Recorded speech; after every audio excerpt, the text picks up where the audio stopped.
الحمد لله وكفى وسلام على عباده الذين اصطفى أما بعد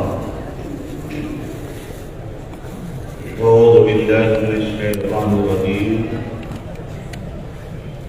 بسم الله الرحمن الرحيم والتين والزيتون وطور سينين وهذا البلد الأمين لقد خلقنا الإنسان في أحسن تقويم ثم رددناه أسفل سافلين إلا الذين آمنوا وعملوا الصالحات ولهم أجر غير ممنون آمنت بالله صدق الله العلي العظيم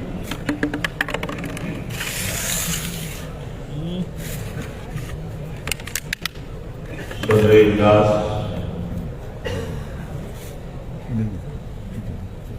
شہزادہ حضور حافظ ملت سربراہ اعلیٰ جامعۃ الاشرفیہ مبارک کو نبیر اعلیٰ حضرت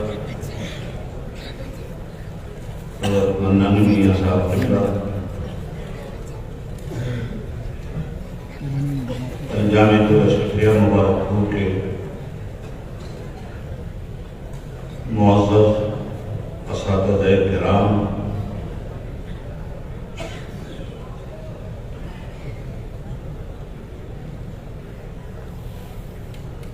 حافظ ملت علیہ رحمۃ الرضوان کی عظیم درسگاہ سے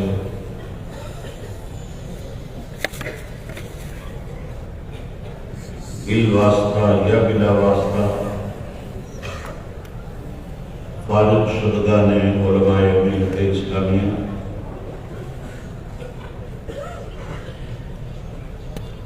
مبارک پور کی تاریخی سرزمین پر رہنے بسنے والے بزرگوں،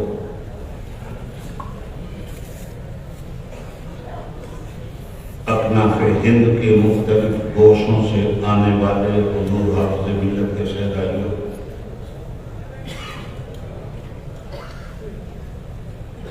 برادران ملت اسلامیہ و حاضرین مجلس،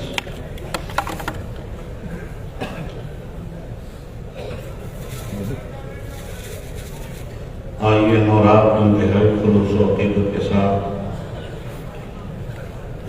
سرور کائنات جناب محمد رسول اللہ صلی اللہ علیہ وآلہ وسلم کے حضور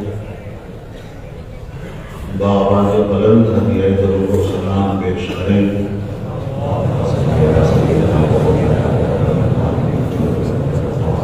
صلی اللہ علیہ نبی الأمی وآلہ صلی اللہ علیہ وسلم، صلاۃ و سلام علیک یا رسول اللہ وسلم علیک یا حبیب اللہ۔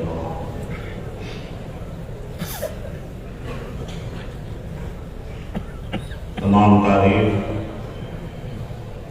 اور ساری خوبیاں اللہ رب العالمین کے لیے، جس نے کونین کی سب سے شاندار نعمت ہمیں مصطفیٰ دیا، اور درود و سلام اس مقدس مصطفیٰ اور مصطفیٰ پر جس نے ہمیں ایک خدا کا پتہ دیا، ایک دیکھنے والے کا کہا مان لیا ہے، بن دیکھے تجھے ہم نے خدا مان دیا۔ محترم سامعین، حسب روایت ہر سال کی طرح انسان بھی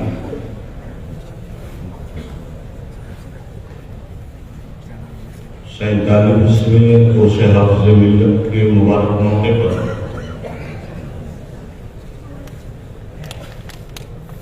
ہم جلسے دستار فضیلت کے عظیم الشان اجلاس میں شریک۔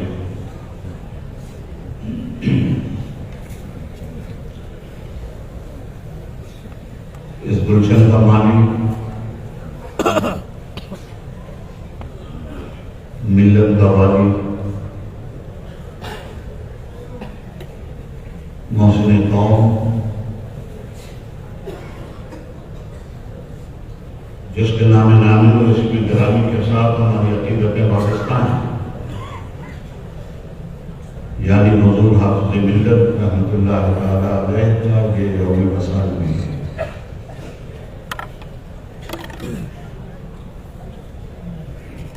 آپ کی ابتری شخصیت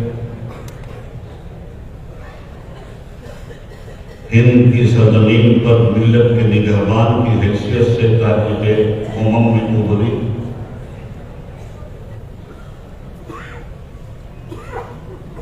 اور علم و عرفان کے وہ چراغ آپ نے جلائے جس کی روشنی بھی یہ کہنی میں محنت بجانے کی۔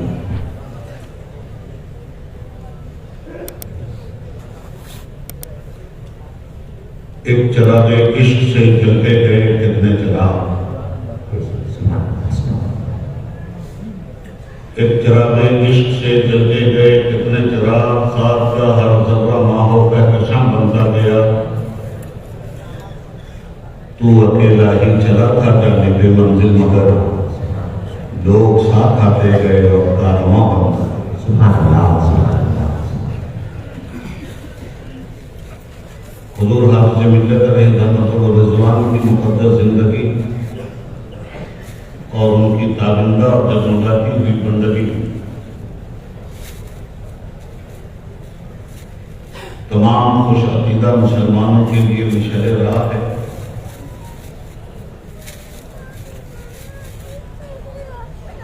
ضرورت کے صحرا میں بھٹکنے ہوئے والے بھٹکنے والے لوگوں کے لیے دائرے برابر۔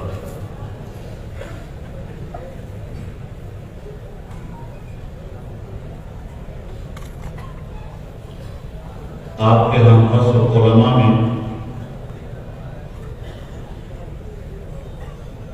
ایسی عظیم الشان شخصیتیں افق عالم پہ جلوہ ریز ہوئی،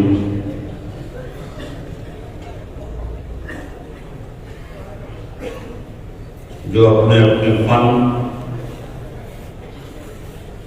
اور اپنی فکر کے اعتبار سے منفرد المثال تھی۔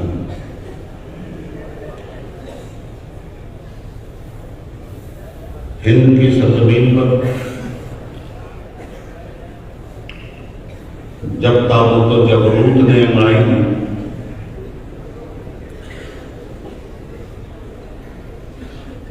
اور ابلیس کی جھوڑی سے نت نئے عقیدے گڑ گڑ کر نکالے گئے،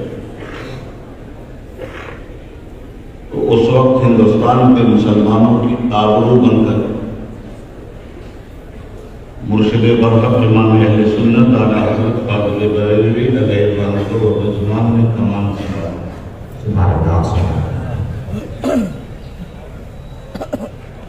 اعلیٰ حضرت کے علم و فضل کا احاطہ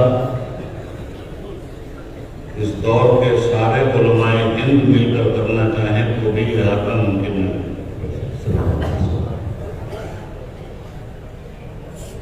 فاضل بریلوی نے اسلام کے مقدس مشن کو بھارت کی سرزمین پر جاری اور شامل رکھنے کے لیے اپنی دستگاہ علم و فضل سے چن چن کر ایسے موتی اور ہیرے نکالے جنہوں نے شب دیجور کے سناٹوں کا سینہ چیر کر علم دین کی شمع ہر جہاد روشن فرما دی۔ انہیں عظیم الشان شاگردوں میں ایک ذات صدر الشریعہ کی زہد و اتقا سے معمور اور علم و فضل کا پیکر بن کر ابھری۔ اعلیٰ حضرت کے بعد حضرت صدر الشریعہ علیہ رحمۃ الرضوان فاضل بریلوی کے ایسے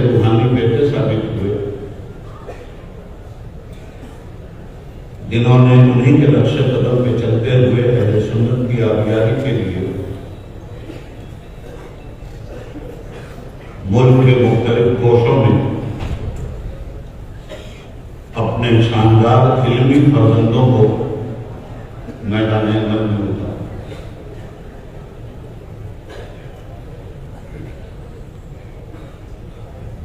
حضرت مجاہد ملت علیہ رحمۃ الرضوان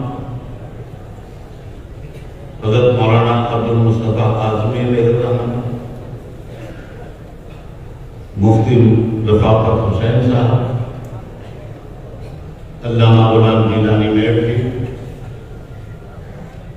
اور اس طرح کے بے شمار ان کے تلامذہ اپنے اپنے فن کے امام ہونے کی حیثیت سے منصب شعور پر جلوہ کر رہے ہیں۔ صدر الشریعہ کے انہیں ہونہار روحانی فرزندوں میں ایک عبقری شخصیت اپنے عمل سے حافظ ملت بنی، سبحان اللہ، اپنے علم سے حافظ ملت بنی، جس کے ذریعے تقویٰ کی بہاریں دیکھی گئی، جس کی ذات سے علم کا آبشار پھوٹا اور جس نے روحانیت کی مسند پر بیٹھ کر معلوم نہیں کتنے تیرہ و تار دل کو نور الہی سے جگمگا دیا۔ انفرادی طور پر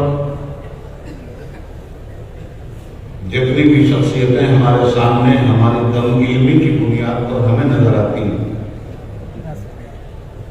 ان میں ہر شخصیت کا اپنا ایک انفرادی تشخص ہے، مگر انفرادیت کو جب ہم نے اجتماعیت کے پیکر میں دیکھا تو ایک ذات نظر آئی جو سب کا فرض کفایہ بن کر وہی جس کا نام حافظ ملت، سبحان اللہ، سبحان اللہ۔ حافظ ملت نے اس ملت کو شعور و آگہی بخشنے کے لیے ایک ترکیب محکم گیر کا فلسفہ اپنایا اور مبارک پور کی سرزمین کو علمی اعتبار سے وہ استحکام بخشا کہ گمنام مبارک پور آج سارے عالم کے لیے مبارک ثابت ہوا۔ بچتا ہے آج علم کا جو ساتھ دوستوں، یہ بھی اسی جرس کی ہے آواز کو، سبحان اللہ، سبحان اللہ۔ حافظ ملت نے ہر فن کی ندی بہائی، ہر فلسفے کے میدان میں اپنی جوہریت دکھلائی، متقیوں کا ایک گروہ پیدا کیا تو فلسفیوں کا دوسرا گروہ نظر آیا، منطقیوں کا تیسرا گروہ نظر آیا، فقیہوں کا چوتھا گروہ نظر آیا، مفسروں کا پانچواں گروہ نظر آیا، مترجموں کا چھٹا گروہ نظر آیا، محرروں کا آٹھواں گروہ نظر آیا، مقررین کا نواں گروہ نظر آیا۔ ایک میدان سیاست رہ گیا تھا، اس میدان سیاست میں بھی حافظ ملت نے کے فرزندوں نے میدان عمل میں اتر کر میلاد النبی کا پرچم لہرایا اور اس ملت کو عید میلاد النبی حافظ ملت کے علم و عمل اور فضل و برکات کے صدقے میں بنا عبید اعظمی قوم کو اللہ نے عطا کی۔ سبحان اللہ، سبحان اللہ۔ حضرت حافظ ملت کا مشن فروغ علم قرآن اور فروغ علم فقہ اور حدیث۔ حافظ ملت پہچانے جاتے ہیں خصوصی اعتبار سے فقہ کے میدان میں، حدیث کے میدان میں اور علم قرآن کے میدان میں۔ گویا حافظ ملت نے اس قوم کو ایسا پیغام دیا اور علم کی ایسی وسیع تر دنیا میں اس قوم کو اتار کے ڈھالا جس میں ولا رطب ولا یابس الا فی کتاب مبین کے تحت اس قوم کے مسائل کے سارے حل موجود ہیں۔ زندگی تلاش کرنی ہے تو قرآن میں تلاش کرو، بندگی تلاش کرنی ہے تو قرآن میں تلاش کرو، انفرادیت تلاش کرنی ہے تو قرآن میں تلاش کرو، اجتماعیت تلاش کرنی ہے تو قرآن میں تلاش کرو، دین تلاش کرنا ہے تو قرآن میں تلاش کرو، مذہب و سیاست تلاش کرنی ہے تو قرآن میں تلاش کرو، استقبال سے بچنا ہے تو قرآن سے پوچھو، انکسار کی دھرتی پکڑنی ہے تو قرآن سے پوچھو، علم و فضل کے تاجور بننا ہے تو قرآن سے پوچھو، کائنات عالم میں حق کے علمبردار کی حیثیت سے چھا جانا ہے تو قرآن سے پوچھو۔ آج میں اس مقدس بارگاہ میں اپنا خراج عقیدت پیش کرتے ہوئے انہی کی خوشا چینی کے صدقے میں اور ان کی قبض برداری کے صدقے میں کچھ باتیں آپ سے عرض کرنا چاہتا ہوں جو قرآن کریم نے ہمیں سکھلائی ہے اور بتائی ہے۔ اس سلسلے میں حافظ ملت نے زندگی میں قرآن کی سیر کروائی، حدیث کی سیر کروائی اور فقہ اسلامی سے انسانیت کو آشنا کی۔ آئیے ہم قرآن کریم کے کچھ شہکاروں کا سے استفادہ کریں اور اس سلسلے میں میں نے سورہ 3 کی 6 آیتیں پڑھنے کا شرف حاصل کیا۔ رب العالمین فرماتا ہے والتین، مجھے قسم ہے انجیل، والزیتون، میں قسم یاد کرتا ہوں زیتون، وطور سینین، اور میں قسم یاد کرتا ہوں طور پہاڑ، وہذا البلد الامین، اور میں قسم یاد کرتا ہوں شہر مکہ۔ ہم لوگوں کو حضور حافظ ملت میں نظام حیات انسانی عطا ہوا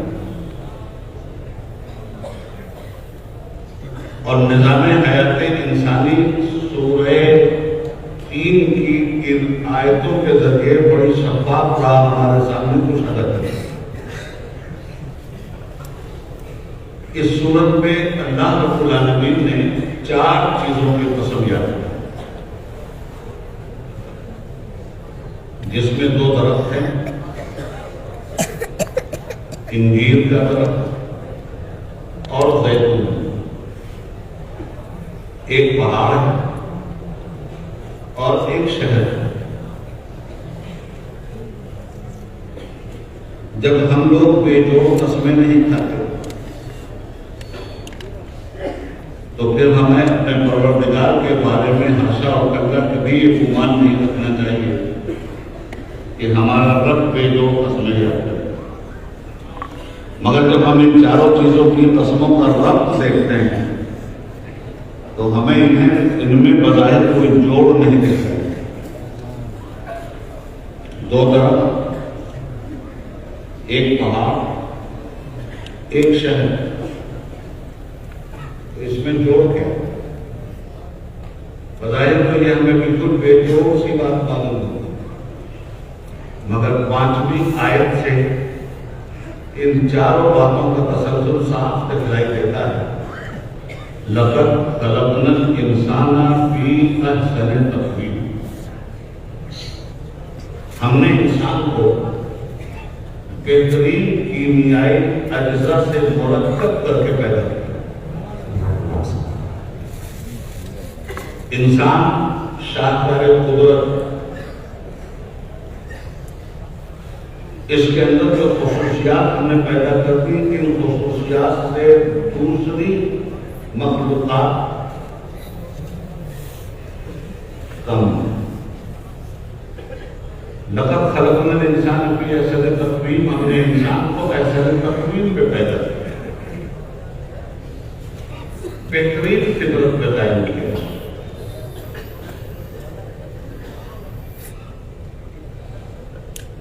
اس آیت سے یہ چاروں چیزیں جو بظاہر بے جوڑ ہمیں دکھائی دیتی ہیں، ان کا ربط مسلسل دکھائی دیتا ہے۔ انسان کا کیا تعلق ہے انجیل سے، اور انسان کا کیا تعلق ہے زیتون سے، اور انسان کا کیا تعلق ہے طور پہاڑ سے، اور انسان کا کیا تعلق ہے بلد امین شہر مکہ سے۔ اس لیے کہ بعد میں انسان کا تعارف کروایا جا رہا ہے اور انسان کی خصوصیت اور حیثیت بتلائی جا رہی ہے۔ تو بنایا تو اصل تقویم، مان بعد میں فرمایا جاتا ہے ثم رددناہ اسفل سافلین، ہم نے اسے بنایا اصل تقویم، پھر ہم نے ہی اسے پستیوں میں گرا دیا۔ اب یہ اصل تقویم کیوں بنا اور پھر یہی اصل تقویم پستیوں میں کیوں گرا، تھوڑا سا ذہن پر زور دینے کی ضرورت ہے۔ سب سے پہلے ہم اس انجیل سے تعارف حاصل کریں جس کے لیے قرآن وہ 3 کہتا ہے۔ اس انجیل کا انسان سے کیا تعلق ہے؟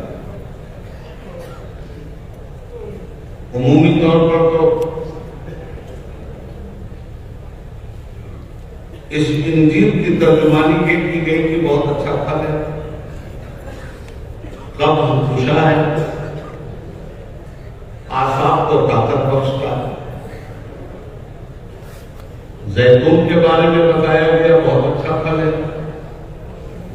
اس کے تیل سے اچھا کوئی تیل نہیں دنیا میں، یہ کسٹرول پیدا ہی نہیں ہونے دیتا، یہ کھانے کے بھی کام آتا ہے اور مالش کے بھی کام آتا ہے، ٹھیک ہے، مگر اتنی ہی بات پر وہ پروردگار قسم یاد کرے، معاملہ صرف اتنا نہیں۔ یہ تو اس کے وہ ظاہری فائدے ہیں جو عمومی طور پر بیان کر دیے، معاملہ کیا ہے؟ اس معاملے کو دیکھنے کے لیے ہمیں عہد آدم کی طرف جانا ہے۔ کائنات کی پہلی انسانی مخلوق کا نام آدم علیہ السلام، جنت میں آپ کو رکھا گیا۔ جنت کی نعمتوں کا مقابلہ دنیا کی ساری نعمتیں مل کر اس کے ایک ذرے کا مقابلہ نہیں کر سکتی۔ جنت اللہ کا عظیم الشان انعام ہے اس کے اچھے بندوں کو۔ آدم علیہ السلام کو جنت میں رکھا، جنت کی دل فریبیاں ان کے سامنے، جنت کی رانائیاں ان کے سامنے، جنت کی نگہتیں اور شادابیاں ان کے سامنے، جنت کے پھول پھل اور پھلواریاں ان کے سامنے، جنت کے من کا تیل انہار ان کے سامنے، جنت کے صحرا ان کے سامنے، جنت کی للکرانیاں ان کے سامنے، جنت کے وحوش و طیور کے نغمے ان کے سامنے۔ یہ ساری چیزیں انسان کو بہلانے کا ایک فطرت کا بہترین طریقہ ہے۔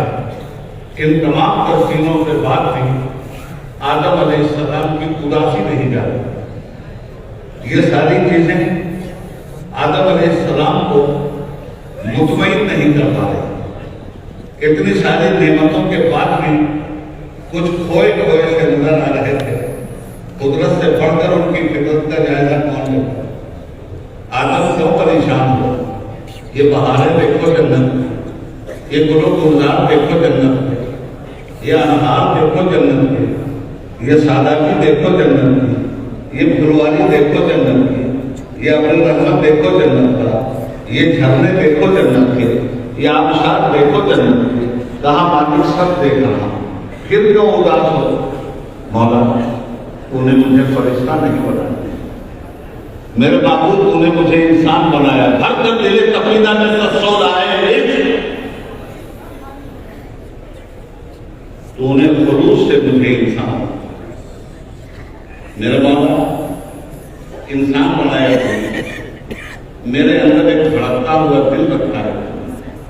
خواہشات کی دنیا بسائی ہے، دل بے قرار کو ان تمام تر خوبیوں کے باوجود قرار نہیں آ رہا۔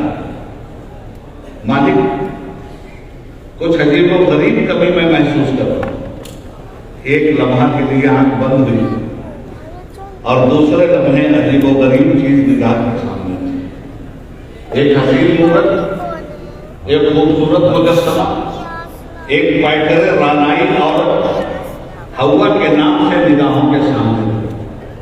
فطرت انسانی نے دیکھا، دل مچلا، انسیت محسوس ہوئی، انسان بنے تھے، محبت کے پیکر بن کر سامنے آئے تھے، بے تحاشا جناب حوا کی طرف ہاتھ بڑھایا، لپکنے لگے، محبت کے اظہار کے لیے، ہجر و وصال کی لذتیں حاصل کرنے کے لیے دو قدم رکھی۔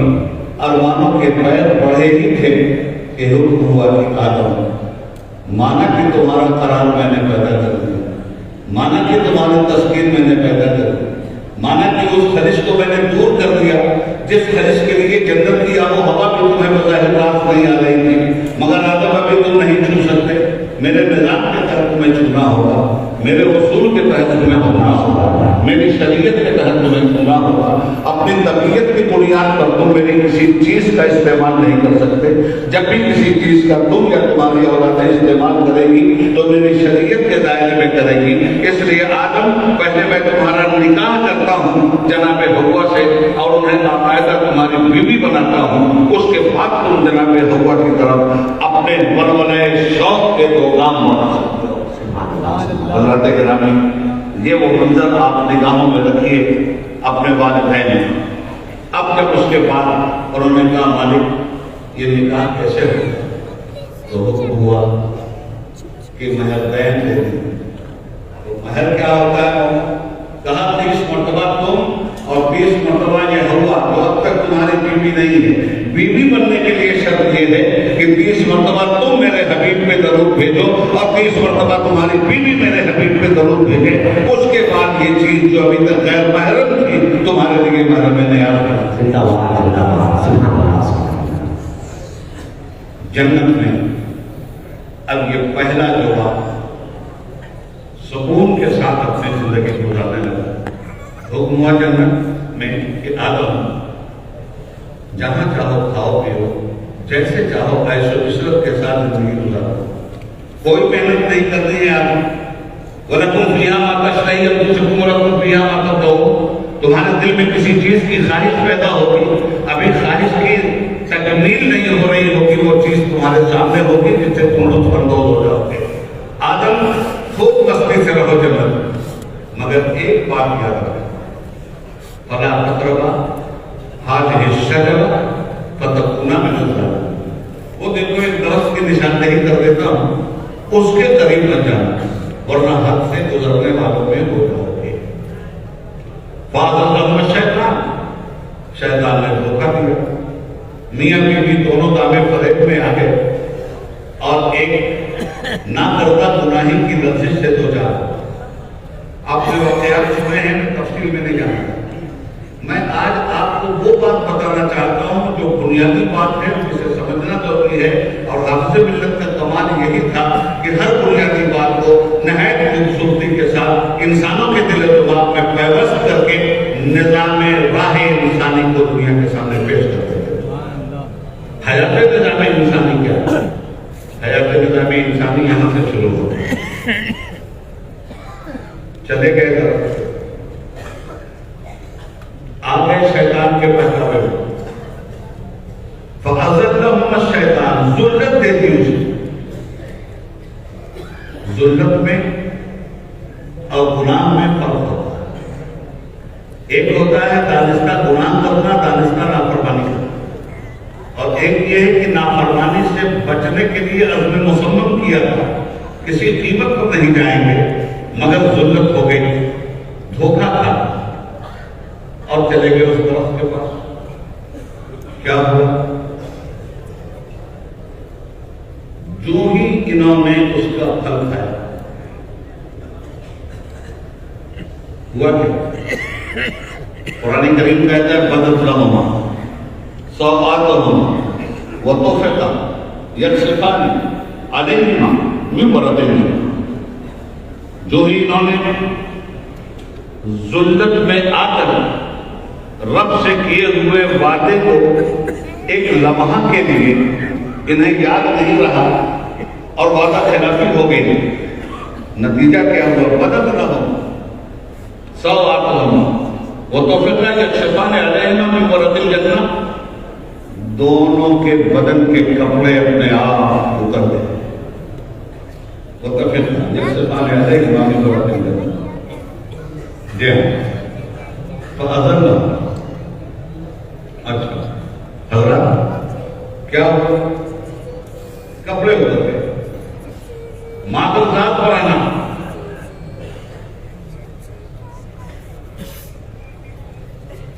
رونے لگے، اور سامنے درخت تھے، موٹے موٹے درخت جن کے بڑے بڑے پتے، جلدی جلدی دونوں میاں بیوی نے ان کو توڑنا شروع کیا اور ان سے سفر پوشی کی۔ یہاں سے ایک مزاج دینا چاہتا ہوں، حضور ہم سے ملک رحمۃ اللہ تعالیٰ علیہ کا طریقہ یہ تھا کہ جب کسی سے بات کرتے تھے تو پہلے ایک نظر اٹھا کے اسے دیکھیں، اس کے بعد شرم و حیا کی محافظ آنکھیں ہمیشہ زمین میں گڑی رہتی تھی، حافظ ملت نگاہیں اٹھا کے چلتے نہیں، نگاہیں جھکا کے چلتے، شرم و عفت کی پہریداری ان کی مقدس آنکھوں پر ہمیشہ حجاب رحمت بن کر کے ان کی حفاظت کیا کرتی۔ آدم علیہ السلام، حوا علیہ السلام کا جب بے پردگی ہو گئی، انہوں نے جلدی جلدی سترے عورت کو چھپانے کے لیے درخت کے پتوں کا سہارا دیا۔ قرآن کریم اس درخت کا نام نہیں بتا، صرف یہ کہتا ہے کہ پتے توڑے اور ستر پوشی کرتے، مگر قرآن کریم سے پہلے توریت شریف آئی۔ توریت میں معنی کی بہت زیادہ مبالغہ آرائی کرتی لوگوں نے، اس کے باوجود کچھ حقیقی باتیں توریت میں رہ گئی۔ قرآن تو درخت کا نام نہیں لیتا، مگر توریت درخت کا نام لیتی۔ توریت بتاتی ہے والتین، یہ انجیر کا درخت تھا جس کے بڑے بڑے پتوں کو جلدی جلدی توڑ کر دونوں میاں بیوی نے اپنی سطح سے اٹھایا۔ اب یہاں سے ایک مزاج ہے، فطرت آدم۔ فطرت آدم یہ ہے کہ وہ بے شرمی سے اجتناب کرے، بے حیائی سے اجتناب کرے۔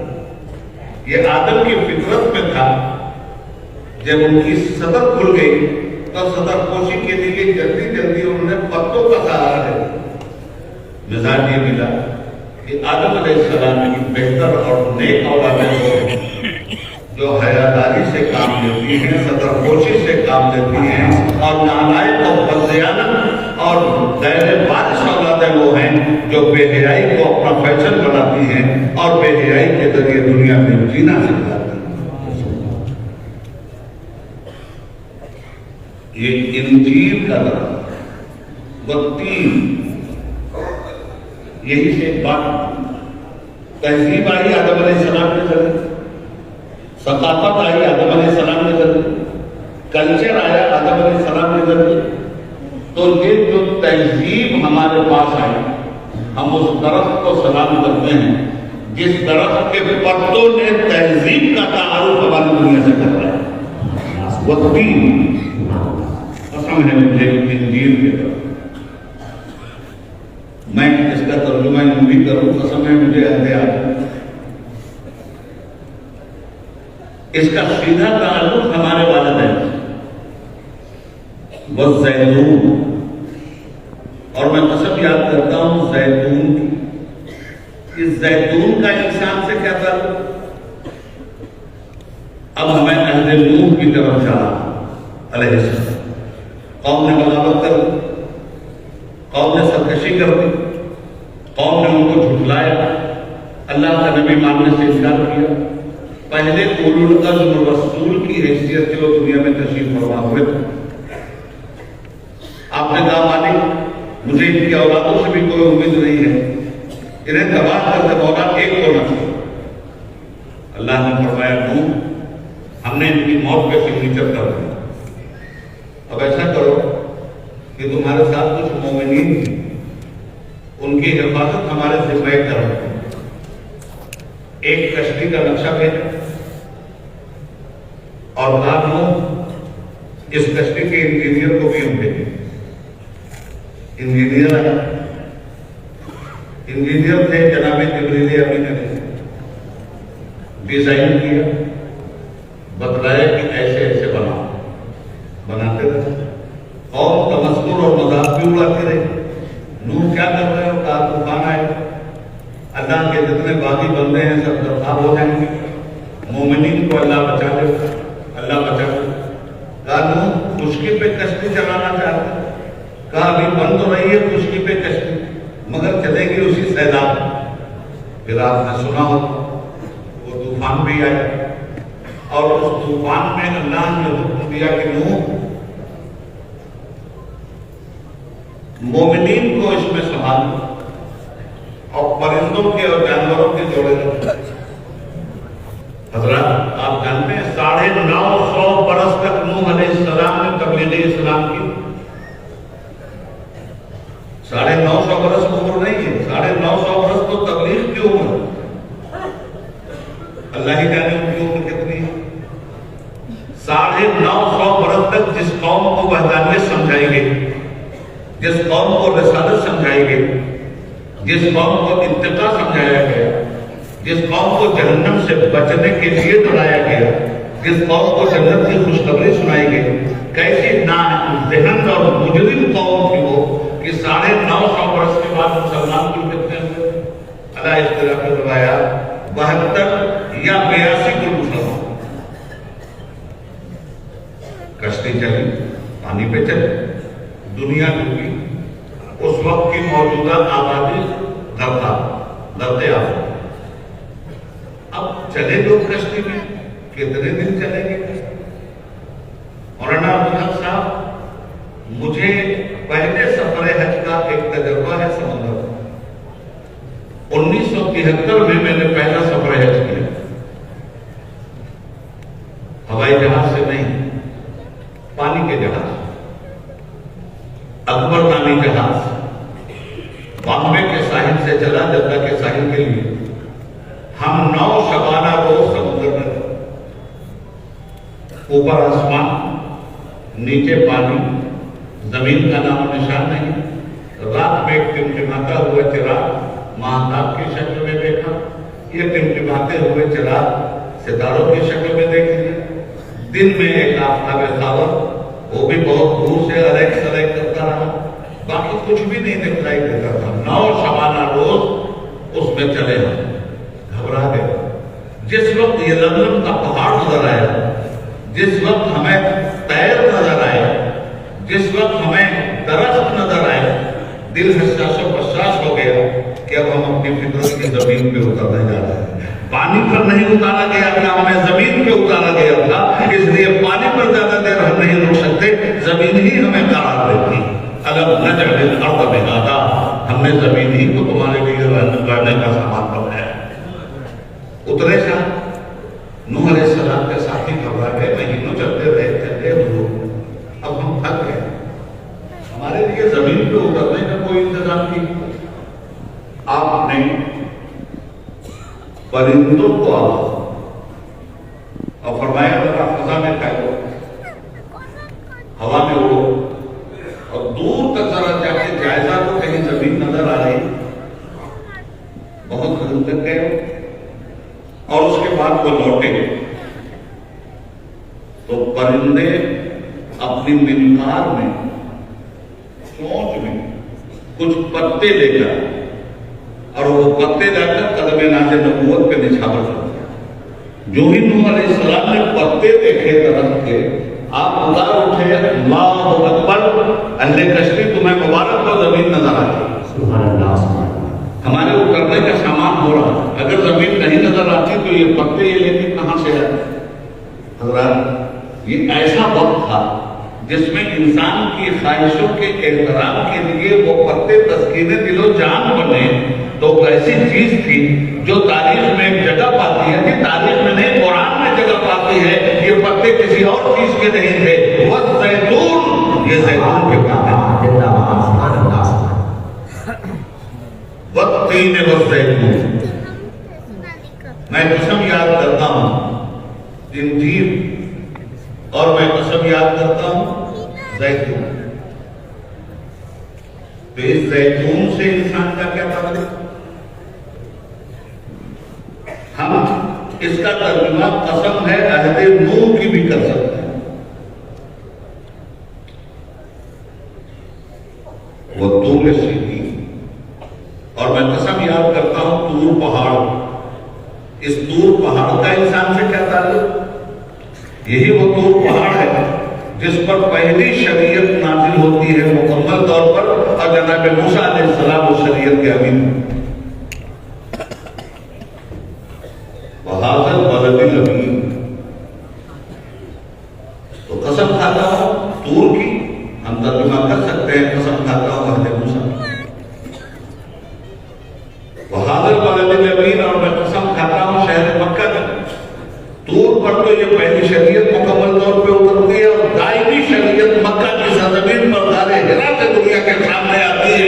اس لیے وَهَذَا الْبَلَدِ الْأَمِينِ، یہ ہے وہ شہر جہاں ہم نے دائمی شریعت، دائمی نبی پر، آخری نبی پر، نبیوں کے نبی پر، رسولوں کے رسول پر، آدم کی آدمیت جس کے اندر ہے، نوح کی شرافت جس کے اندر ہے، یحییٰ کی شہادت جس کے اندر ہے، زکریا کی معصومیت جس کے اندر ہے، موسیٰ کا جلال جس کے اندر ہے، عیسیٰ کا جمال جس کے اندر ہے، ابراہیم کی خلت جس کے اندر ہے، یوسف کا حسن تمکنت جس کے اندر ہے. ہم نے محمد رسول اللہ پر مکمل اپنائی کی شریعت ہمیشہ کے لیے اتارا، اور اس شہر سے وہ نبی انسانیت کو عطا فرمایا جو دائمی نبی ہے، آخری نبی ہے، اول نبی ہے، آخر نبی ہے. هو الظاہر بھی اس کی شان ہے، هو الباطن بھی اس کی شان ہے، هو الاول بھی اس کی شان ہے، هو الاخر بھی اس کی شان ہے. اسی لیے تو میرے امام نے فرمایا وہی ہے اول، وہی ہے آخر، وہی ہے ظاہر، وہی ہے باطن. اسی سے ملنے، اسی کے جذبے، اسی سے اس کی طرف گئے تھے. وہ سرور کشور رسالت جو عرش پر جلوگر ہوئے تھے. میں ایک طرف کے سامان عرب کے مہمان کے لیے آخری شریعت، دائمی شریعت مکہ. اب لقد خلقنا الانسان فی احسن تقویم. اگر احسن تقویم بنے رہنا چاہتے ہو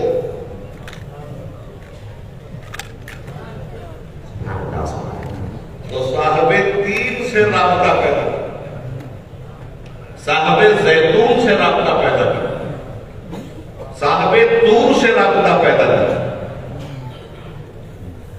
اور صاحب مکہ سے رابطہ پیدا کرو.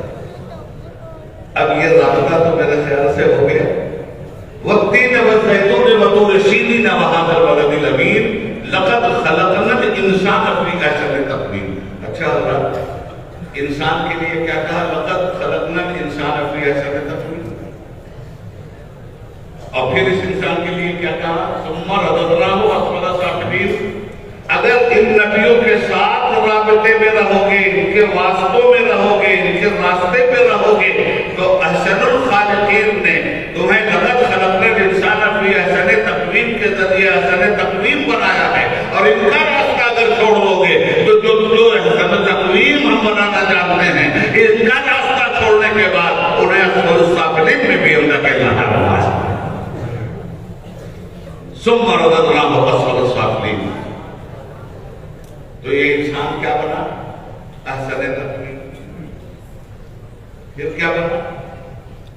اسفل السافلین. اتنا ہی نہیں ہو، یہ انسان بڑی عجیب و غریب چیز. فجعلناہ جمیعا بصیرا. یہ دیکھنے والا بھی ہے، سننے والا بھی. کتنی قسمیں ہوئی حضور انسان کی؟ احسن تقویم انسان، اسفل السافلین انسان، سمیع انسان، بصیر انسان. بات اتنی ہی بھی نہیں. انا عرضنا الامانۃ علی السماوات والارض والجبال فابین ان یحملنها، ذرا تو بتائیے ان یحملنها وحملها واشفقن منها وحملها. اصل میں کرونا ہونے کے بعد پریشانی مجھے ہو گئی ہے بھولنے کی، مگر انشاءاللہ بھولوں گا نہیں، محافظ موجود ہے. اللہ کہتا ہے ہم نے آسمان، زمین اور پہاڑ سے کہا ہماری امانت اٹھاؤ، سب ڈر گئے، مالک ہمارے بس کی بات نہیں. جو امانت پہاڑ نہ اٹھا سکا، زمین نے ہاتھ جوڑ لیا، آسمان تھرا گیا، ہمارا یہ انسان کس نے اٹھا لیا؟ وَأَشْفَقْنَ مِنْهَا وَحَمَلَهَا الْإِنسَانُ، اس امانت کو انسان نے کہا میں اٹھاؤں.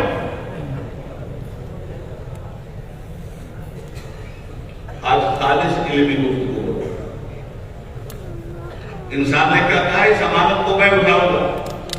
کتنی زوردار اور طاقتور امانت تھی، آسمان ہل گیا، زمین ہل گئی، پہاڑ کا کتنا پانی ہو گیا، ہمارے بس کا نہیں. اور ہوتا کیا؟ اٹھاتے تو کیا ہوتا؟ لو انزلنا هذا القرآن على جبل لرأيته خاشعا متصدعا من خشية الله، ٹکڑے ٹکڑے ہو جاتے، ریزہ ریزہ. یہ انسان نے کہا ہم اٹھائیں، اٹھا لیا. انه كان ظلوما جهولا، بے شک یہ انسان بڑا جاہل بھی تھا اور بڑا ظالم. بھائی صاحب حکم پہاڑ سے تو اٹھا، ہاتھ جوڑا نہیں مانا. زمین سے کہا تم اٹھاؤ، نہیں مالک ہمارے پاس نہیں. آسمان سے کہا تم اٹھاؤ اس امانت کو، نہیں مالک ہمارے پاس نہیں. یہ انسان دوست والا، اس نے کہا ہم اٹھا لیا تو اچھا کام کیا. تو جب اچھا کام کیا تو انعام نہیں ملنا چاہیے کہ جاہل کا ہے. اس نے اٹھایا اور کہا رہا ہے قرآن تم جاہل ہو اور تم ظالم ہو. انہو کان ظلوما جہولا، یہ جاہل بھی تھا، یہ ظالم بھی تھا. معبود ہم نے تو اچھا کام کیا، تیرے حکم کی پیروی کی، اور بدلے میں تو کہہ رہا ہے یہ ظالم بھی تھا، یہ جاہل بھی تھا. قسم خدا کی قرآن کے اس معجزے پہ قربان جائے. اور یہ قرآن کو زندگی پر آپ نے بھی سمجھاتے تھے، معجزے پہ قرآن کے اس ایک جملے میں قرآن کریم نے زمین و آسمان کی تنابیں ہلا کر کے رکھ دی ہیں. انہو کان ظلوما جہولا، جب تک اے انسان تو نے اس امانت کو اٹھایا نہیں تھا تب تک تو ظالم بھی تھا، جاہل بھی تھا. تو نے اس امانت کو اٹھایا، ظلم عدل سے تو نے بدلا ہے اور جہل علم سے تو نے بدلا. سبحان اللہ سبحان اللہ سبحان اللہ. اب کیا ہمیں کتنے ملے انسان؟ تو اور بھی حسن تقویم ملا، اسفل السافلین انسان، سمیع انسان، بصیر انسان، جاہل انسان، ظالم انسان. یہ ہے انسان کا تعارف. آگے چلیے. والعصر ان الانسان لفی خسر، قسم زمانے کی انسان گھاٹے میں، یہ گھاٹے والا بھی ملتا. 7 طرح کے انسان ملے، کسی میں بس نہیں ہے. خلقل انسان ہوتا ہے، ہم نے انسان کو بہت کمزور پیدا کیا. ارے یہ تو 8 طرح سے مل گئے. وَيَدْعُو الْإِنسَانَ بِالشَّرِّ دُعَاءُهُ بِالْخَيْرِ، یہ انسان تو اپنی ہلاکت کی دعا ہم سے ایسے مانگتا ہے جیسے لگتا ہے کہ اپنی آبادی کی دعا مانگتا. تو کم سے کم 9 طرح کے انسان میں نے قرآن سے آپ کو دکھایا. حسن تقویم انسان، اسفل السافلین انسان، سمیع انسان، بصیر انسان، گھاٹے والا انسان، ضعیف انسان، ظالم انسان، جاہل انسان. اب مجھے ایک بات بتا دیں، بتانے والے میرے لوگ جو آخر امام محمد رضا کے شہدائیوں سے جنگ کرتے ہیں، مجھے اتنا یہ بتا دیں کہ اے رسول پاک کو اپنے جیسا انسان کہنے والوں مجھے بتا دو کہ اس میں سے کون سے انسان بڑا ترا تھنا اپنے جیسا کہنے پہ دورے اتنا ہے فرش پہ اور عرش پہ ان کی رہگزر. اب تو ہی خود انصاف کر, تو بھی بچا وہ بھی بچا. خیال صاحب کو بلبل بن گیا, دھوکے میں آ نہ جائے کہیں فکروں آگے کی. سرکار کائنات لباسے بچر میں ہیں. اگر تمہارے ہی جیسے تو اس میں سے کیسے انسان ہو؟ یہ تم جیسے انسان ہیں جن کا تعارف قرآن کرواتا ہے. ان کا تعارف چاہتے ہو تو آپ نے ملت کے اسٹیج سے سنو کہ ان کا تعارف کیا ہے. امام احمد رضا فاضل بریلوی کے خوش عقیدگی سے سنو ان کا تعارف کیا ہے. مفتی اعظم کی واجدگی سے سنو ان کا تعارف کیا ہے. حافظ ملت کے پڑھائے ہوئے سبق سے سنو ان کا تعارف کیا ہے. یہ انسان تمہارے ہیں جو کبھی اسفل السافلین بنتے ہیں, کبھی جاہل بنتے ہیں, کبھی ظالم بنتے ہیں. رہ گیا اس کا انسان تو الرحمن علم القرآن خلق الانسان علمہ البیان. یہ ہے اس کا انسان, یہ ہے اس کا انتخاب. تو اتنے طرح کے جو انسان بنے, آخر اتنے طرح کے بنے کیوں ہے؟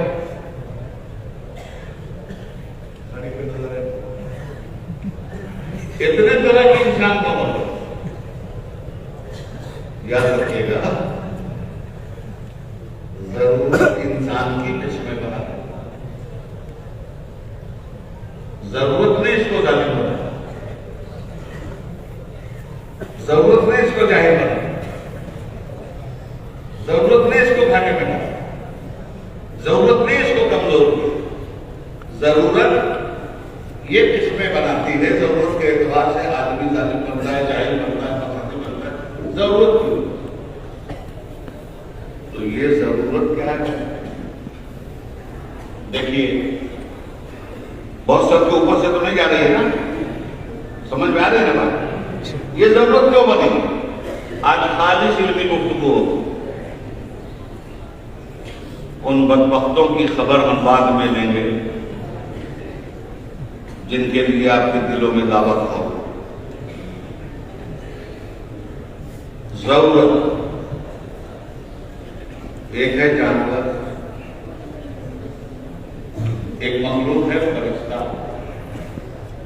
اور ایک مخلوق جہاں صرف ضرورت ہو عقل, اس کا نام ہے جانور. صرف ضرورت ہی ضرورت ہے بابو. بھوک لگی کھا لی, پیاس لگی پی لی, نیند لگی سو گیا, ہریالی دیکھ کر چل گیا. اس کو کیا لینا دینا کہ کس کا کھیت تباہ کر رہا, میرے مالک کا ہے دوسرے. جہاں جہاں بولو برداشت کر دیا. دو ڈنڈے آپ نے مارا ہو اٹھ کر کے چل دیا. کیوں؟ عقل نہیں ہے. اور جانور نام ہے ضرورت کا, اس کے پاس عقل ہی نہیں ہے. دوسری مخلوق ہے فرشتہ, اس کو ضرورت نہیں, اس کے پاس صرف عقل ہے. جانور کے پاس عقل نہیں, ضرورت ہے. فرشتے کے پاس ضرورت نہیں ہے, عقل ہے, نہ کھانا ہے, نہ پینا ہے, نہ سونا. تو جس کے پاس صرف ضرورت وہ جانور, عقل نہیں وہ جانور. اور جس کے پاس صرف عقل ہے, ضرورت نہیں, وہ فرشتہ. اور جس کے پاس ضرورت ہے اور عقل بھی ہے, اس کا نام ہے انسان. ضرورت بھی ہے اور اپنی ضرورت کے لیے یہ جانور بھی بن جاتا ہے. جانور کی طرح کھاتا ہے, جانور کی طرح سوتا ہے, جانور کی طرح رہتا ہے, جانور کی طرح سینگ مارتا. تو اس انسان کو جانور بننے سے بچانے کے لیے عقل کی نعمت ادا. اگر وجود انسانی نظام حیات انسانی سے الگ ہونے لگے اور جانور جیسا فیل کرنے لگے تو انسان مجھے ہم نے انسان بنایا جانور نہیں بننے دیں گے. لے عقل کی دولت دیتے ہیں. جب ضرورت تیری بے ایمان بننے لگے تو عقل سے اسے کنٹرول. تو ضرورت کس چیز سے کنٹرول ہوتی ہے؟ عقل. اچھا عقل نے بغاوت کر دیا تب کیا کرے؟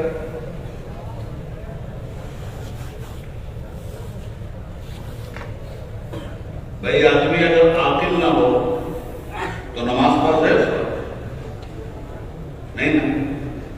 یہ عقل ایسی چیز ہے کہ اگر یہ عقل ساقط ہو جائے تو نماز ساقط. عقل سے آدمی پیدل ہو جائے تو فرائض ساقط. تو ضرورت نے جب ہمارا بغاوت کیا تو رب نے کہا عقل سے کنٹرول کر دے. عقل کی دولت دیتے انسان کو. عقل نے سب کیسے کیا تھا؟ اللہ نے کہا علم دیتے. علم سے کنٹرول کر.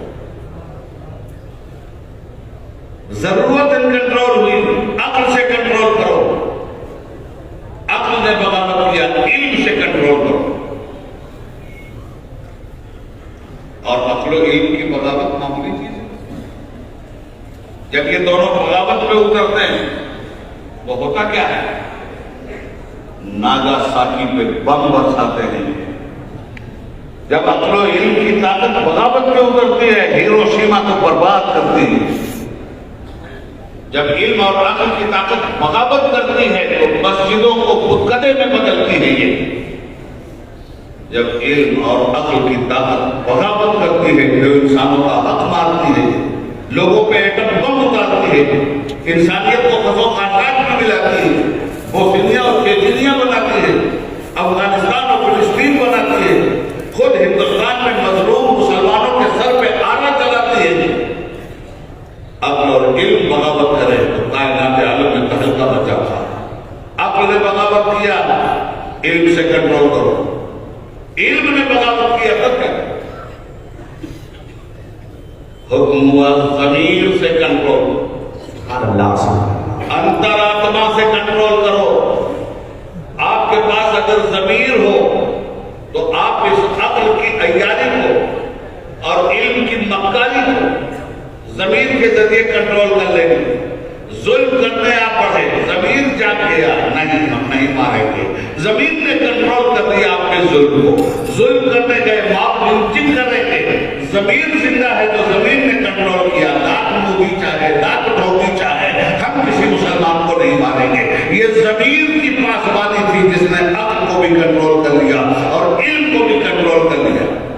مگر مالک جب ضمیر بغاوت کرے حکم ہوا ضرورت بغاوت کرے عقل سے کنٹرول کر. عقل بغاوت کرے علم سے کنٹرول کر.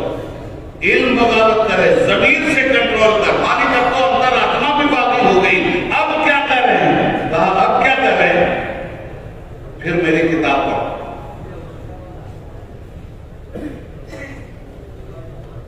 وَيُعَلِّمُهُمُ الْكِتَابَ وَالْحِكْمَةَ وَيُزَكِّيهِمْ.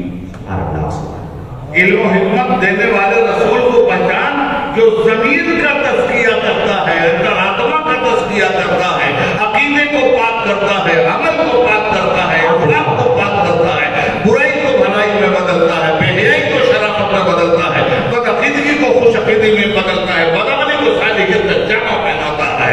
آ میرے حبیب کے پاس وَيُزَكِّيهِمْ, تیرے ضمیر کو پاک ہو کر. کیا بتایا؟ ضمیر کی پاکی تک بات میں ہر چیز کو کنٹرول کیا گیا. مولانا مسعود صاحب ضرورت کو عقل سے کنٹرول کروا لیا, عقل کو علم سے کنٹرول کروا لیا, علم کو ضمیر سے کنٹرول کروا لیا. اب ضمیر جو آخری چیز تھی اس کے بعد کیا ہے؟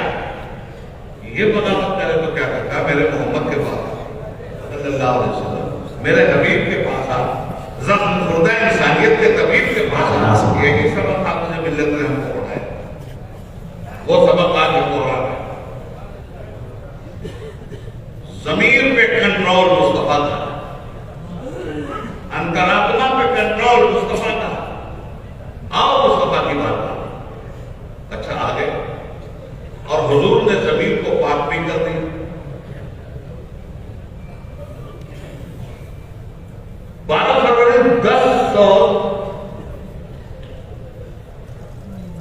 12 فروری 610 عیسوی کو ضمیر پاک کرنے والے نے نبوت کا تاج پہن کر ظاہر ہرا سے رونمائی. 632 میں ضمیر کو کنٹرول کرنے والا رسول چلا گیا. تو جتنے زمانے تک وہ رہے اتنے زمانہ کے لوگوں کا تو ضمیر پاک ہو گیا بھائی صاحب. اب 1400 برس ہو گیا، وہ تو چلے گئے. تو کیا 1400 برس میں انسان نہیں پیدا ہوا؟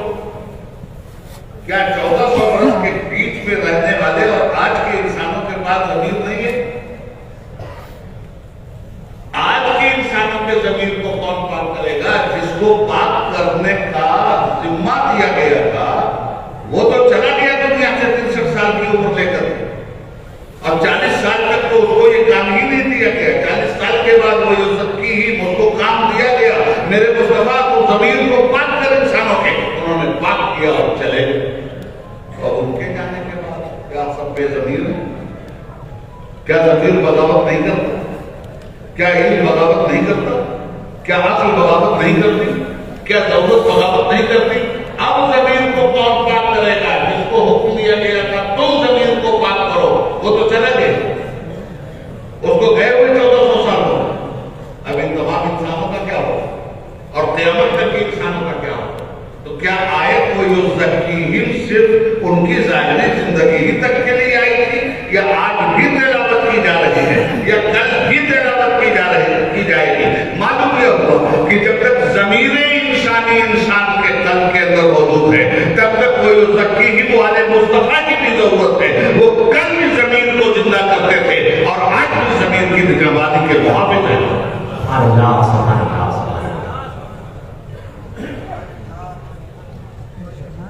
وَيُعَلِّمُهُمُ الْكِتَابَ وَالْحِكْمَةَ وَيُزَكِّيهِمْ.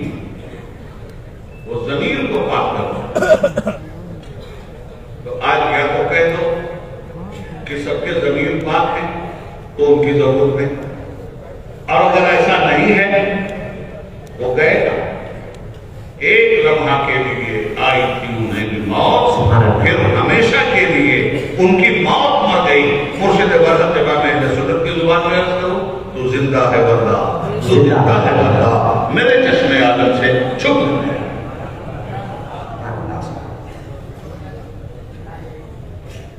اب اگر ہم احسن تقویم بن کر رہنا چاہتے تو ہمیں کیا کرنا چاہیے؟ بس یہ ہے وہ سبق جو حافظ ملت زندگی بھر پڑھاتے رہے. یہی سبق حافظ ملت نے زندگی بھر پڑھایا کہ اگر احسن تقویم بن کے رہنا ہے تو تمہیں کیا کرنا چاہیے، اور احسن تقویم اگر اسفل السافلین بنے تو کس وجہ سے بننا. وہ بات آگے قرآن کر رہا اِلَّا الَّذِينَ آمَنُوا وَعَمِلُوا الصَّالِحَاتِ فَلَهُمْ أَجْرٌ غَيْرُ مَمْنُونٍ.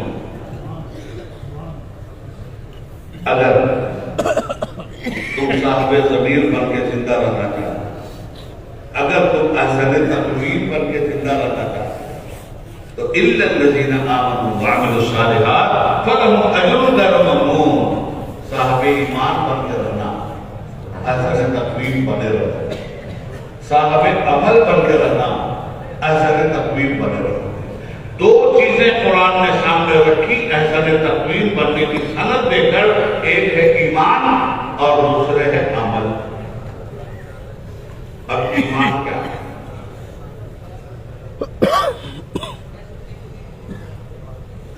تصدیق بالقلب، اقرار باللسان. اس کا نام ہے اسلام. قبول کر لیا، اللہ کی وحدانیت کو اظہار کیا زبان، تسلیم کیا دل، شریعت میں کہا تو مسلمان. مگر ابھی ایمان کا مرحلہ باقی ہے. دوست ابھی اسلام میں داخل ہوئے ہیں آپ. ابھی تو آپ کے ہاتھ میں اپنے دل میں بونے کے لیے اسلام کا بیج ملا ہے کرنے کی شکل میں. مومن ہونے کا دعویٰ ابھی مت کیجیے گا. اور جن لوگوں نے دعویٰ کیا انہیں قرآن نے صاف صاف سنا. کچھ لوگ آئے نبی پاک کے ہاتھ میں مسلمان ہوئے، نبی پاک کے پیچھے نماز پڑھ رہے ہیں. کتنے اونچے مرتبے کے لوگ. ایک دن اس گروہ کے منہ سے نکلا قالت العرب آمنا. یہ عربی کہتے ہیں کہ ہم ایمان لائے. قالت العرب آمنا قل لم تؤمنوا ولكن قولوا اسلموا. میرے رسول ان سے کہو کہ تم ہرگز ایمان نہیں لائے. ارے کلمہ پڑھ لیا، نبی کے پیچھے نماز پڑھ رہا ہے، دعویٰ کر دیا کہ ہم ایمان لائے. قرآن کہتا ہے تم ہرگز ایمان نہیں لائے ولكن قولوا اسلمنا. ابھی تو تم اسلام لائے.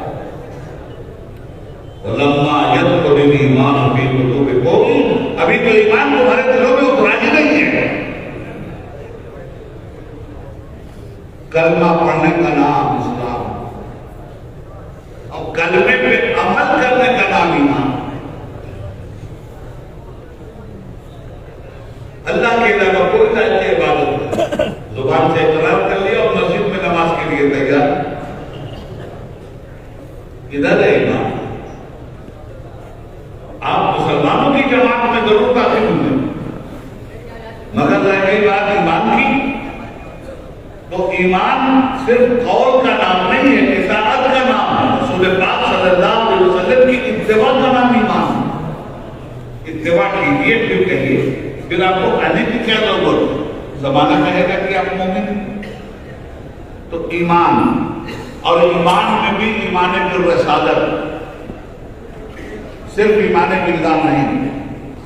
زندگی بھر اللہ کی توحید کا قائل رہی اور رسول اللہ کی رسالت کو اگر نہیں تسلیم کیا آپ نہ مسلمان ہیں نہ مومن. معلوم یہ ہوا کہ ایمان نام ہے رسول اللہ صلی اللہ علیہ وسلم کی اطاعت و فرما برداری ہے. اب اطاعت و فرما برداری میں کیا؟ قال نبی صلی اللہ علیہ وسلم، اللہ کے حبیب فرماتے ہیں بنی الاسلام علی خمس. اسلام کی بنیاد 4 چیزوں 5 چیزوں پر. کلمہ شہادت کو قبول کرنا، نماز کو قائم کرنا، زکوٰۃ کو ادا کرنا، روزے رکھنا، حج کرنا، لا الہ الا اللہ محمد رسول اللہ پڑھ لیا، واقام الصلاۃ وآتوا الزکاۃ. یا ایھا الذین آمنوا کتب علیکم الصیام کما کتب علی الذین من قبلکم لعلکم تتقون. اے ایمان والو تم پر روزے فرض کیے گئے جیسے کہ امم سابقہ پر فرض کیے گئے تھے، ہو سکتا ہے تمہیں فلاح ملے. واتموا الحج والعمرۃ للہ. اللہ کے لیے حج و عمرہ کرو. یہ 5 بنیادی چیزیں ہیں. آج مسلمان بدقسمتی سے بنیادی چیزوں کے لیے نہ بحث کرتا ہے نہ بنیادی چیزوں کے لیے لوگوں کو عمل کی تلقین کرتا ہے. ہاں غیر بنیادی چیزوں میں ضرور اسلام ہوتا ہے، غیر بنیادی چیزوں میں ایمان ڈھونڈنے لگتا ہے. جن چیزوں کی کوئی حیثیت ہے ہی نہیں وہ چیزیں مسلمانوں نے اپنے اوپر فرض کر دی ہیں. اور اگر ہے بھی ان سب چیزوں کی حیثیت تو استحباب سے زیادہ نہیں ہے. تو وہ جو چیزیں استحباب کی منزل میں ہیں مسلمان نے اسے اپنے اوپر فرض کر کے مسلط کیا ہے، اور جو چیزیں فرض ہیں اس پر سے مسلمان قابل ہو گیا. تو یہ ہے وہ چیزیں جو مسلمان کو مسلمان بناتی ہیں. اور یہی وہ چیزیں حضور حافظ ملت نے اس احاطے میں قائم فرمائی تھی تاکہ یہاں سے نکلنے والے نکلیں اور ملت کے اندر جا کر امت کے اندر جا کر کے انہی سب چیزوں کی تفصیل کریں، انہی کی تشہیر کریں اور انہی چیزوں پر ملت کو عمل کروانے کے لیے کوشش کریں. ایمان، عمل،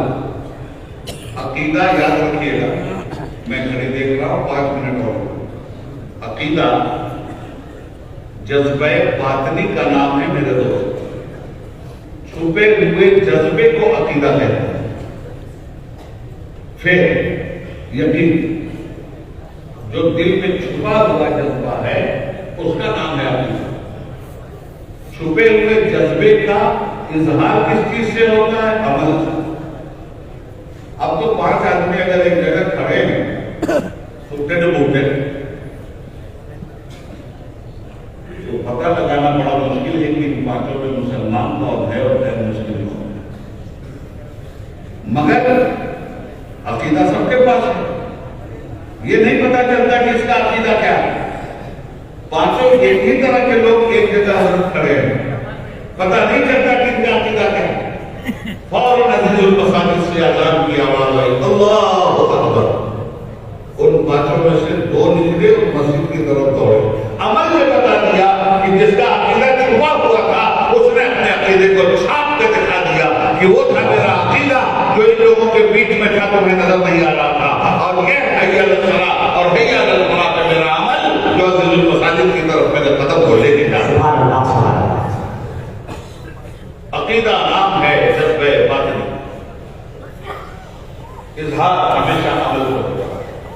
حافظ ملت کا جو عقیدہ ان کے عمل کے ایک ایک حصے سے ترشح ہو رہا. جس عقیدے کے وہ حامل اس عقیدے کی سند ان کا عمل ہے. وہ عقیدہ اسلامی کے حامل تو ان کے عمل سے اسلامی شعار دکھائی دے گا, یہ مسلمان کا.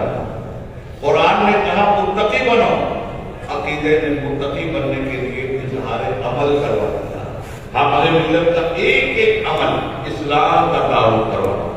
حافظ ملت کا ایک ایک عمل ایمان کا تعارف کروا دیا. حافظ ملت نے سنت نبویہ پہ ہمیشہ عمل کر کے دنیا کو دکھلایا اور دنیا کو یہ بتلایا خلاف پیغمبر کثیر گزیر کہ ہرگز بمنزل نہ خواہد رسید. اے اہل ایار کے متوالو, طبیعت کو شریعت پہ لاگو مت کرنا, شریعت کو طبیعت پہ لاگو کرنا. اور و قرار کی منزل سے ہم قرار ہو جاؤ. یہ تھے آپ اور یہ تھا ان کا سبب. اس سبب کو میں نے اور سمجھا اور اس سبب کے ساتھ میں اور آپ کو اپنی زندگی کو کرنا. آپ یہاں عرس میں آئے, جس طرح مسجد آپ نے یہاں کر دیا. آپ سے ملت کر ایک رحمت کی نماز کو نہیں چھوڑتے. آپ ان کے مزار میں چادر چڑھانے گئے. زیادہ سے زیادہ استحبابی عمل ہے. چادر چڑھانا کوئی فرض سنت تو ہے نہیں, مگر عزیز المساجد میں نماز کو فرض ہے نہ.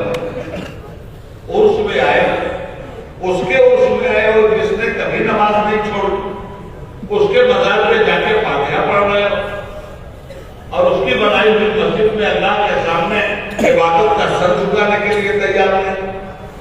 پھر کوئی وضو برقرار بھی نہ ہوئی اللہ سے چاہتے کون سا فیض ملنے والا ہے. یہاں تو حکم یہ ہے کہ فرض کا جو تعلق ہے اس کی کبھی بھی نہیں قبول کی جاتی. تو یہ مزار کی چادر کیا قبول کی جائے؟ 4 آنے کا مدرسہ, 5 کروڑ کی منت, مزار والے کو بیوقوف سمجھا. یہ سب کاروبار آج کل ہمارے یہاں ہو رہا ہے, خاص طور پہ ان لوگوں میں ہو رہا ہے جو اپنے آپ کو اہل سنت کہتے ہوئے نہیں سمجھتے. کون سا سنت کا کام کیا صاحب؟ میں بار بار کہتا ہوں اور اس مرکزی اور ذمہ دار اسٹیٹ سے بھی کہوں گا اور بڑھنا کہوں گا, اے چادر چڑھانے والوں, اے غریب نواز کے دربار میں جانے والوں, سنو, ساتھ ساتھ سنو. حافظ ملت کا غلام دہاڑتی ہوئی آواز میں تم سے کہہ رہا ہے, اللہ کے یہاں نہیں پوچھا جائے گا کہ اجمیر کے قریبان, اللہ کے یہاں نہیں پوچھا جائے گا کہ اعلیٰ حضرت کے مزار پہ کتنی چادر چڑھائی. اللہ کے یہاں بالکل نہیں پوچھا جائے گا کہ کتنے پھول ہال لے کر کے تم گئے. ایک بات اس میں سے نہیں پوچھی جائے گی. پوچھی جائے گی تو یہ پوچھی جائے گی تم نے نماز قائم کیا تھا یا نہیں کیا تھا, روزے مسجد میں جا گزار ہوا, اولی کرسی سے نماز ہوا. تو ہم حضور حافظ ملت کے عرس میں اس بات کا اہتمام